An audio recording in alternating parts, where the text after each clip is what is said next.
প্রিয় দর্শক, স্বাগত জানাচ্ছি সারাদিনের সংবাদে প্রতিদিনের আয়োজন রাত 11টার শীর্ষ সংবাদে।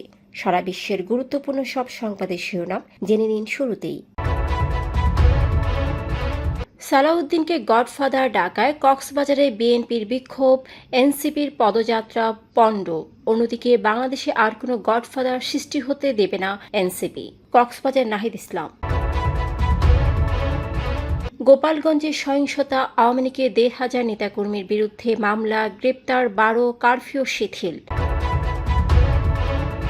ঐতিহাসিক সোহরাওয়ার্দী উদ্যানে জামাতের প্রথম সমাবেশ, মঞ্চে অসুস্থ হয়ে পড়ে গেলেন আমির, উঠে রাখলেন দুর্নীতিমুক্ত বাংলাদেশ গড়ার বক্তব্য। যুদ্ধবিরতিতে ঐক্যমত্য সিরিয়া ইসরায়েল। গুরুত্বপূর্ণ ৩ মিশনের দূত রদবদল করেছে সরকার। ভারত পাক সংঘর্ষ নিয়ে এবার নতুন দাবি ট্রাম্পের, বলেন ৪-৫টি যুদ্ধবিমান ধ্বংস হয়েছে।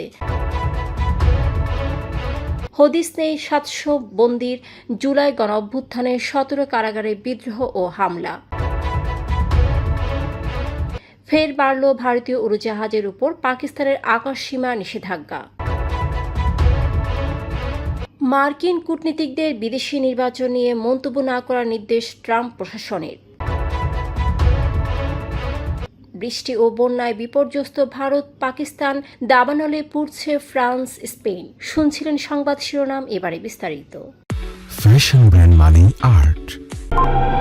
কক্সবাজারে এনসিপি সমাবেশে বিএনপি নেতা সালাউদ্দিন আহমেদকে গডফাদার বলে আক্রমণ করেন এনসিপির মুখ্য সংগঠক নাসিরউদ্দিন পাটোয়ারি। শনিবার পাবলিক লাইব্রেরির শহীদ দৌলত ময়দানে তিনি বলেন, নারায়ণগঞ্জে যেমন গডফাদার ছিল, এখন শিলং থেকে আসা গডফাদার কক্সবাজারে। তিনি সালাউদ্দিনের বিরুদ্ধে জমি দখল, চাঁদাবাজি ও সংস্কার বিরোধিতার অভিযোগ তোলেন। এতে জেলা বিএনপি ক্ষুব্ধ হয়ে ভাঙচুর ও বিক্ষোভ শুরু করে। বিকেলে শহরে বিক্ষোভ ও চকরিয়ায় এনসিপি সমাবেশে হামলা হয়ে পড়ে।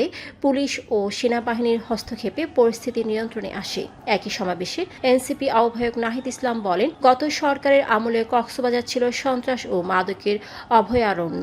তখন এক বড় গডফাদারের নেতৃত্বে ছোট গডফাদারদের রাজত্ব চলত। আমরা সেই গডফাদার তন্ত্রের অবসান ঘটিয়েছি। বাংলাদেশে আর কোনো গডফাদার গড়ে উঠতে দেওয়া হবে না।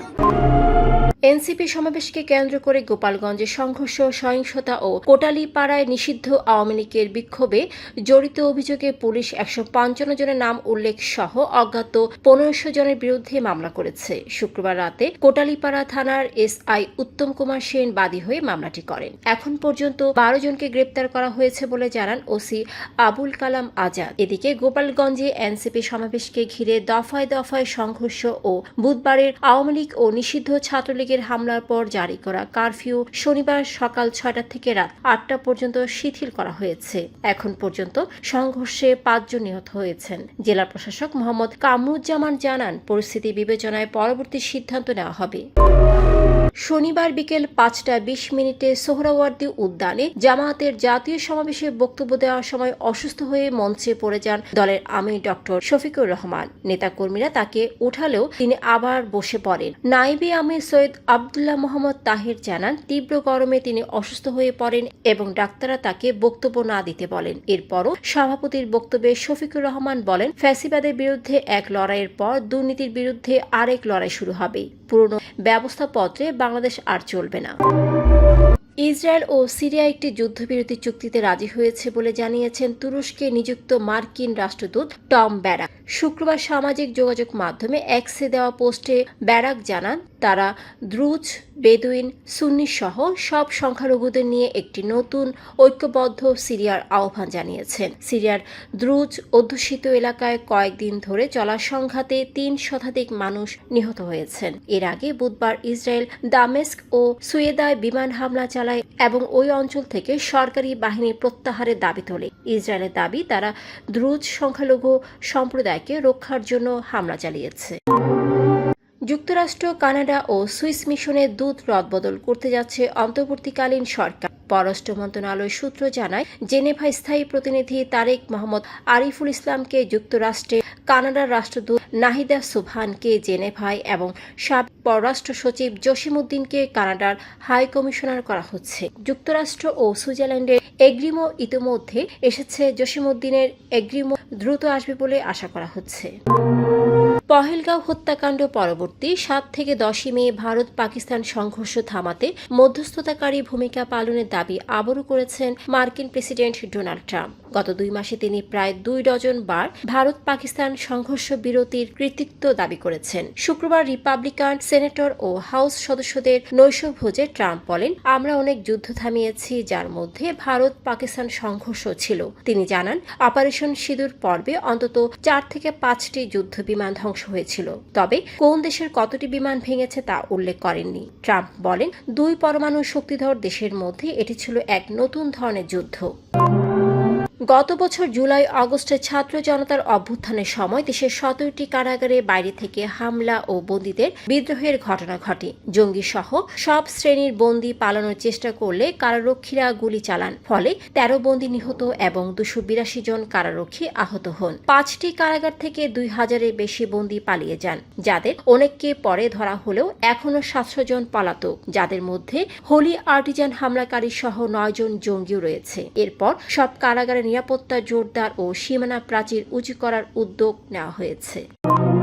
পাকিস্তান ভারতের উপর আকাশসীমা নিষেধাজ্ঞার মেয়াদ আরও 1 মাস বাড়িয়েছে, যা 23 আগস্ট পর্যন্ত কার্যকর থাকবে। জিও নিউজ জানায়, শুক্রবার পাকিস্তান বিমানবন্দর কর্তৃপক্ষ এক নোটিশে জানায়, ভারতের রেজিস্ট্রেশনের অধীনে থাকা কোনো বিমান পাকিস্তানের আকাশসীমা দিয়ে ওভারফ্লাইট, ট্রানজিট ও অন্যভাবে চলাচল করতে পারবে না।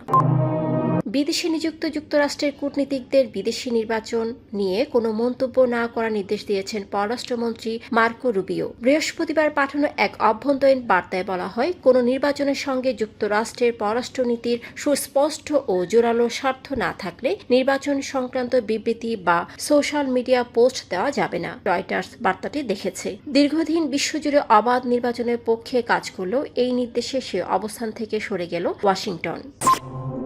ভারত, পাকিস্তান, দক্ষিণ কোরিয়া ও ইউরোপে প্রাকৃতিক দুর্যোগে বিপর্যস্ত চলছে। পাকিস্তানের রাওয়ালপিন্ডি ও পাঞ্জাবে এক সপ্তাহে বন্যায় 180 জন নিহত হয়েছে।